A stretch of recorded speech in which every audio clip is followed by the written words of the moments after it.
से हैं आप लोग। आई होप सभी अच्छे होंगे। तो बिना देरी करते हुए हम वीडियो को स्टार्ट करते हैं। तो आज मैं आप सभी को बताऊंगी हिपैटिक कॉप्सिडा के बारे में, जो कि मार्केंशिया की एक क्लास है जो ब्रायोफाइटा के अंडर आती है। जो हिपैटिक कॉप्सिडा होती है वो डॉर्सिवेंट्रल और गैमेटोफाइटिक होती है। डॉर्सिवेंट्रल मतलब जो उसमें दोनों सरफेस पाया जाता है, वो डॉर्सल और वेंट्रल उसमें दोनों सरफेस पाया जाता है, इसलिए इसको डॉर्सिवेंट्रल बोलते हैं।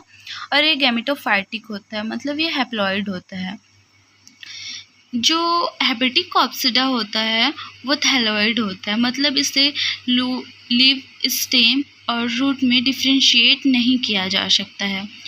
जो हेपेटिक कॉप्सिडा होता है वो लीवरवर्ट्स के अंदर आता है, जिसमें 280 जेनेरा और 9500 स्पीसीज पाया जाता है। जो हेपेटिक कॉप्सिडा होता है इसे लिवरवर्ट कहा जाता है। इसे लिवरवर्ट इसलिए कहा जाता है क्योंकि ये लिवर के शेप का होता है, और जो लिवर से रिलेटेड जो डिजीज़ होती है वो इसके प्लांट से ठीक हो जाता है। जो हिपैटिक कॉप्सिडा होती है वो एम्फीबियंस होती है। एम्फीबियंस किसे कहते हैं? ऐसा एनिमल्स जिसको फर्टिलाइजेशन के लिए वाटर की नीड होती है, पर वो हम ज़मीन पे भी रहते हैं, उसे हम लोग एम्फीबियंस कहते हैं। जो कुछ स्पीसीज़ होती है हिपैटिक कॉप्सिडा की, वो वाटर में प्रेजेंट होती है। जो हिपैटिक कॉप्सिडा होती है उसकी प्लांट बॉडी गैमेटोफाइटिक होती है, मतलब हैप्लॉइड होती है। 2n नहीं होता है, ओनली n होता है। जब हम हिपैटिक कॉप्सिडा का वर्टिकल सेक्शन कट करते हैं तो इसमें दो पार्ट में डिवाइड हो जाता है।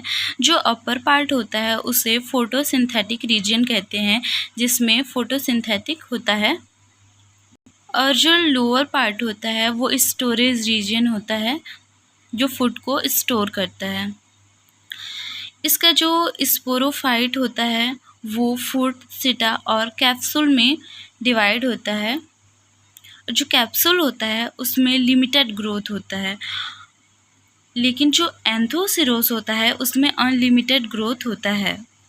हिपैटिक कॉप्सिडा का जो सेक्स ऑर्गन होता है वो थैलस के अपर सरफेस में होता है, और जो